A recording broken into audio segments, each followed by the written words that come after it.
La transmission du génome. De la rencontre d'un spermatozoïde et d'un ovule naît un œuf qui, en se multipliant un grand nombre de fois, aboutit à notre organisme constitué de 100 000 milliards de cellules. Le noyau de chacune d'elles contient notre patrimoine génétique, les 46 chromosomes, ou plutôt 23 paires, et pour chaque paire, l'un nous a été légué par notre mère dans son ovule et l'autre par notre père dans son spermatozoïde. En tout, 23 chromosomes paternels et 23 chromosomes maternels. Et à notre tour, lorsque nous fabriquerons des ovules ou des spermatozoïdes, nous piocherons dans ce patrimoine 23 chromosomes provenant de notre mère ou de notre père.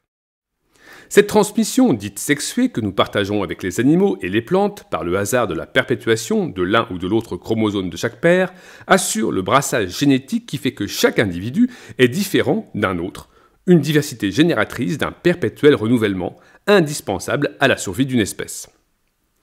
Malheureusement, l'héritage génétique peut comporter des maladies dites génétiquement transmissibles, où l'on distingue des maladies dominantes et des maladies récessives.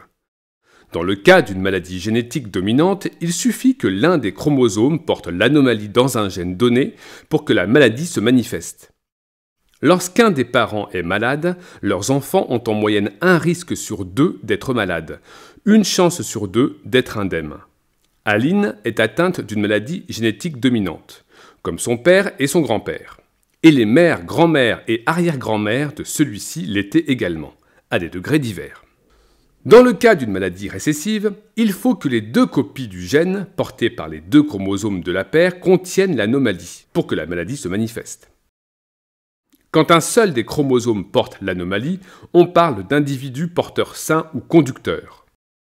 Lorsque les 2 parents sont porteurs sains, leurs enfants ont en moyenne un risque sur 4 de manifester la maladie, une chance sur 4 d'être totalement indemnes, un risque sur 2 d'être eux-mêmes porteurs sains. Lorsqu'un seul des 2 parents est porteur sain, leurs enfants ont en moyenne un risque sur 2 d'être eux-mêmes porteurs sains et une chance sur 2 d'être totalement indemnes. Chloé est atteinte d'une maladie récessive. Ses 2 parents porteurs sains n'avaient aucun symptôme. La maladie semble sauter des générations. Du côté paternel, son grand-oncle est le seul malade connu.